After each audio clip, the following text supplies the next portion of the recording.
नमस्कार, आप देख रहे हैं सी न्यूज भारत और मैं हूं आपके साथ ज्योति अरोड़ा। वक्त हो गया है न्यूज बुलेटिन का, तो आइए शुरू करते हैं जिलेवार खबरों का सिलसिला।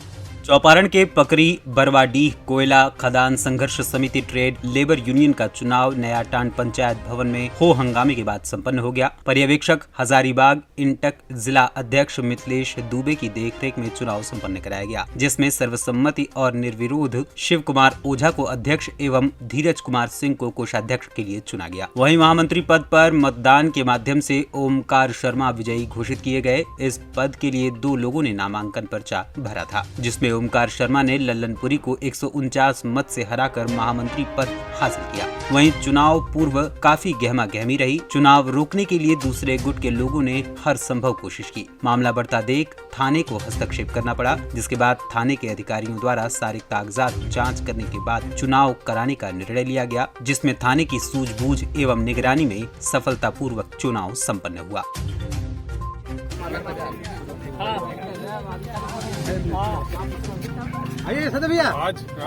आज यहाँ बड़का गांव के नयाटांड पंचायत भवन में कोयला खदान संघर्ष समिति ट्रेड लेबर यूनियन का आम चुनाव संपन्न हुआ, जिसमें ओमकार शर्मा जी महासचिव पद पर विजय घोषित किए गए और उनके निकटतम प्रतिद्वंदी लल्लनपुरी जी हैं और ललन जी जो हैं वो हमेशा संगठन के साथ जुड़े रहेंगे। इस पूरे कार्यक्रम में हमारे पर्यवेक्षक के रूप में इंटक के जिलाध्यक्ष श्री मिथिलेश दुबे जी का मार्गदर्शन हमारा रहा और मिथिलेश दुबे जी उपस्थित होकर चुनाव को संवैधानिक रूप से पूर्ण किए। हम चाहेंगे कि मिथिलेश दुबे जी भी इसमें 2 शब्द कहें। आज ये चुनाव 9 तारीख को बहुत पूर्व से ही आपको डेट रखा गया था कि 9 और संडे को 10/2022 को चुनाव होगा और ये पिछले 22 को ही ये तय हम किए थे और उसका सूचना शर्मा अधीक्षक और मजदूर विभाग के जो अधिकारी हैं उनको अवगत करा दिया गया। चौपारण से सी न्यूज संवाददाता मुकेश की रिपोर्ट। दुमका रामपुर हाट मार्ग में केसरगढ़ के समीप अज्ञात ट्रैक्टर से धक्का लगने पर मोटरसाइकिल सवार गंभीर रूप से घायल हो गया। स्थानीय लोगों ने बताया गोपालपुर के बेंजामिन किस्कू मोटरसाइकिल से अपने घर की ओर से दुमका की ओर जा रहा था। इसी बीच विपरीत दिशा से तेज रफ्तार में आ रहे ट्रैक्टर के साथ उसकी आमने सामने से जोरदार टक्कर हो गई। मौके पर ही कुछ महिलाएं रहने के कारण ट्रैक्टर का पीछा नहीं किया जा सका। घटना के बाद ट्रैक्टर चालक ट्रैक्टर लेकर फरार हो गया। घटना की सूचना मिलते ही शिकारीपाड़ा पुलिस ने घटनास्थल पहुंचकर घायल को ग्रामीणों की मदद से मोहल पहाड़ी अस्पताल में भर्ती कराया। जख्मी बेंजामिन किस्कू की हालत अत्यंत नाजुक थी और टक्कर से उसकी मोटरसाइकिल भी चूर-चूर हो गई। दुमका से सी न्यूज संवाददाता सद्दाम हुसैन की रिपोर्ट। जलेसर में शरद पूर्णिमा पर पूरी सब्जी का प्रसाद वितरित किया गया। इसी क्रम में जलेसर के मोहल्ला बारी के चौक में मां दुर्गा विसर्जन के बाद शरद पूर्णिमा पर मां दुर्गा सेवा समिति ने पूरी सब्जी का प्रसाद वितरित किया। वहीं स्थानीय लोगों ने प्रसाद ग्रहण किया। इस अवसर पर मुख्य रूप से राजीव माहौर, राज माहौर, गौरव माहौर, रवि माहौर, अमर माहौर इत्यादि लोग मौजूद रहे। मेरा नाम शेखर चौहान है, मोहल्ला बारी से निवासी हूँ जी। आज पूरी सब्जी का प्रसाद वितरण कराया है, किस उपलक्ष्य में कराया है? आज हमने माता रानी की स्थापना की थी उसी श्रृंखला में आज जो पूरे शरद पूर्णिमा के पावन पर्व पर आज हमने माता रानी को विसर्जित करके पूर्णमासी प्रसाद वितरित करते हैं। हर साल लगातार 2 साल से इस कार्य को कर रहे हैं, माता रानी की स्थापना कर रहे हैं। किसके द्वारा किया जा रहा है? ये माँ दुर्गा सेवा समिति के कमेटी के द्वारा एक आयोजन आज पूरी सब्जी का प्रसाद वितरित हो रहा है। आप देख सकते हैं नज़ारा। नाम आपका? मेरा नाम शेखर है। क्या समस्या है? इस गाय के प्रॉब्लम है, इसके पैर में चोट है पहली बात तो, और दूसरी बात इसके शरीर में जो फोड़े से निकल रहे हैं और काफ़ी समय से परेशान है। कल लगभग 2 महीने करीब हो गए। बहुत गंभीर हालत में इसके पैर से इसको चला नहीं आता। एक ही स्थान पर बैठी रहती है, गौर वगैरह करती रहती है और इसको काफ़ी परेशानी है। मैं माता रानी से इसके अधिक होने की कामना करता हूँ। कौन से मोहल्ले में? ये मोहल्ला बारी चौक में बैठी हुई है और काफ़ी समय से यहीं पे बैठी रहती है, इधर उधर जाने की कोशिश करती है। जलेसर में लेकिन पैर के न चलने के कारण ये जाने में असंभव है। एक ही स्थान में बैठी रहती है और ज़्यादा कष्ट करके एक दूसरे स्थान पर चले जाती है, बस और इससे ज़्यादा नहीं चल पाती। किसी को बताया? मैंने सरकारी डॉक्टर वाले इलाज कर गए, पर दोबारा आई नहीं है। एक बार ही इलाज हुआ है इसका और काफ़ी गंभीर हालत में, आप देख सकते हैं। इसको कवरेज कर लीजिए। एटा से सी न्यूज संवाददाता राघवेंद्र अगरिया की रिपोर्ट।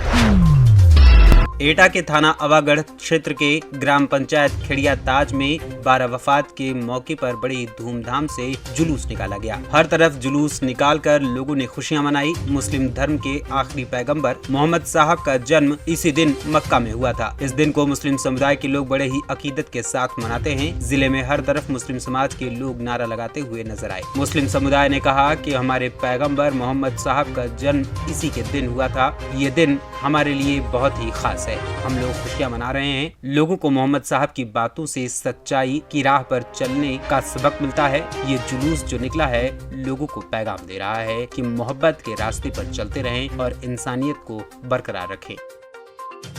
एटा से सी न्यूज संवाददाता राघवेंद्र अगरिया की रिपोर्ट। इटावा के ग्राम सैफई में नेताजी के निधन के बाद लगा जमावड़ा। सैफई ग्राम के ग्राम प्रधान राम फलबिल मी का कहना है कि मुलायम सिंह यादव हम लोगों के कृष्ण थे और अब हम सभी लोग अनाथ हो चुके हैं। रामफल बालवीर ने बताया कि हम लोग केवल कृष्ण को फोटो में देखते थे और पूजते थे, लेकिन हमारे मुलायम सिंह यादव साक्षात कृष्ण थे। नेताजी मुलायम सिंह यादव ने कभी भी ऊंच नीच या जात पात की भावना नहीं रखी है, जिस कारण वो हम लोगों के लिए भगवान स्वरूप थे।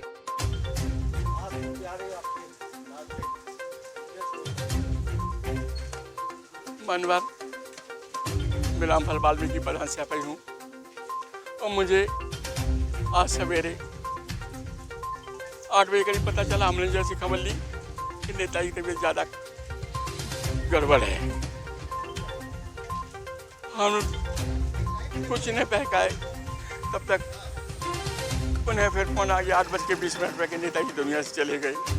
आज हम लोग जानते हैं गांव के सेब के लोग, सभी बासिंदा लोग गमगीन हैं, दुखी हैं कि हमारे देश का महान नेता हमने खो दिया है, जिस आदमी ने गरीब दीन दुखी लोगों की हमेशा सेवा की, उनके कल्याण के लिए कार्य किए, समाज में हमेशा ऊंच नीच की भावनाओं को मिटाया।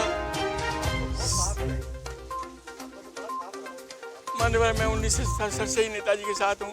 इसी गांव में मैं पैदा हुआ, पला बड़ा हुआ, उन्हीं के चरणों में हमने शिक्षा पाई और वे हमारे एक तरह से हमने भगवान श्री कृष्ण के रूप में हम जानते थे। एक भगवान श्री कृष्ण वो है जो हम लोग केवल फोटो दे के पूजा कर लेते हैं, लेकिन भगवान श्री मुलायम सिंह यादव साक्षात भगवान श्री कृष्ण के रूप में थे, जिन्होंने दीन दुखियों की, गरीबों की, दलितों की, सबकी सुनी, सबके हित में कार्य किए और समाज में समता, संपन्नता, भाईचारे की सद्भावना कायम की। कभी ऊंच नीच की भावना को नहीं उन्होंने माना, सबको बराबर भाईचारा भाई माना। मानो फिलहाल तो हम कुछ कर नहीं सकते, भगवान की कृपा है, क्या करेंगे क्या नहीं, लेकिन आज तो हम लोग सभी गांववासी दुखी हैं। सभी लोग चिंतित हैं कि प्रभु हम लोग साथ इतना अन्याय क्यों किया आपने। हम लोग हमेशा आपके भक्त रहे, हम लोग सनातन धर्म को मानते हैं और हम लोगों ने अभी यज्ञ भी किए, माता से प्रार्थना भी करी, भगवान जी से प्रार्थना की कि हमारे नेता को स्वस्थ बनाए और हमारे बीच भेजें। लेकिन आज दुर्भाग्य हमारे ऊपर एक बड़ी बात हो गया, हमारे सब लोगों के ऊपर, गांव के ऊपर, कि हमारा बसिया दुनिया से चला गया हमें छोड़ करके। इटावा से सी न्यूज संवाददाता नितेश की रिपोर्ट। फिलहाल इस न्यूज बुलेटिन में बस इतना ही। देश और दुनिया की बाकी खबरों के लिए आप देखते रहिए सी न्यूज भारत।